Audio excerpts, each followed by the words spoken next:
ஏசாயா அதிகாரம் 55. ஓ தாகமாயிருக்கிறவர்களே, நீங்கள் எல்லாரும் தண்ணீர்கள் அண்டைக்கு வாருங்கள். பணம் இல்லாதவர்களே, நீங்கள் வந்து வாங்கி சாப்பிடுங்கள். நீங்கள் வந்து பணமுமின்றி விலையுமின்றி திராட்சரசமும் பாலும் கொள்ளுங்கள். நீங்கள் அப்பம் அல்லாததற்காக பணத்தையும் திருப்தி செய்யாத பொருளுக்காக உங்கள் பிரயாசத்தையும் செலவழிப்பானேன். நீங்கள் எனக்கு கவனமாய் செவி கொடுத்து நலமானதை சாப்பிடுங்கள். அப்பொழுது உங்கள் ஆத்துமா கொழுப்பான பதார்த்தத்தினால் மகிழ்ச்சியாகும். உங்கள் செவியை சாய்த்து என்னிடத்தில் வாருங்கள், கேளுங்கள். அப்பொழுது உங்கள் ஆத்துமா பிழைக்கும். தாவீதுக்கு அருளின நிச்சயமான கிருபைகளை உங்களுக்கு நித்திய உடன்படிக்கையாக ஏற்படுத்துவேன். இதோ அவரை ஜனக்கூட்டங்களுக்கு சாட்சியாகவும் ஜனங்களுக்கு தலைவராகவும் அதிபதியாகவும் ஏற்படுத்தினேன். இதோ நீ அறியாதிருந்த ஜாதியை வரவழைப்பாய்.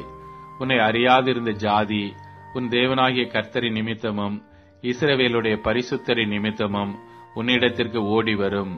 அவர் உன்னை மேன்மைப்படுத்தி இருக்கிறார். கர்த்தரை கண்டடையத்தக்க சமயத்தில் அவரை தேடுங்கள். அவர் சமீபமாயிருக்கையில் அவரை நோக்கி கூப்பிடுங்கள். துன்மார்க்கன் தன் வழியையும் அக்கிரமக்காரன் தன் நினைவுகளையும் விட்டு கர்த்தரிடத்தில் திரும்ப கடவன். அவர் அவன் மேல் மனதுருகுவார். நம்முடைய தேவனிடத்திற்கு திரும்ப கடவன். அவர் மன்னிக்கிறதற்கு தயை பெருத்திருக்கிறார். என் நினைவுகள் உங்கள் நினைவுகள் அல்ல, உங்கள் வழிகள் என் வழிகளும் அல்லவென்று கர்த்தர் சொல்லுகிறார். பூமியை பார்க்கிலும் வானங்கள் எப்படி உயர்ந்திருக்கிறதோ அப்படியே உங்கள் வழிகளை பார்க்கிலும் என் வழிகளும் உங்கள் நினைவுகளை பார்க்கிலும் என் நினைவுகளும் உயர்ந்திருக்கிறது.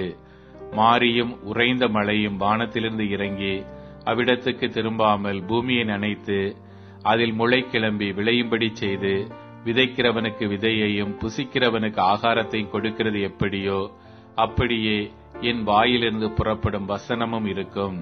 அது வெறுமையாய் என்னிடத்திற்கு திரும்பாமல் அது நான் விரும்புகிறதை செய்து நான் அதை அனுப்பின காரியம் ஆகும்படி வாய்க்கும். நீங்கள் மகிழ்ச்சியாய் புறப்பட்டு சமாதானமாய் கொண்டு போகப்படுவீர்கள். பர்வதங்களும் மலைகளும் உங்களுக்கு முன்பாக கெம்பீரமாய் முழங்கி வெளியின் மரங்கள் எல்லாம் கை கொட்டும். முட்செடிக்கு பதிலாக தேவதாரு விருட்சம் முளைக்கும்.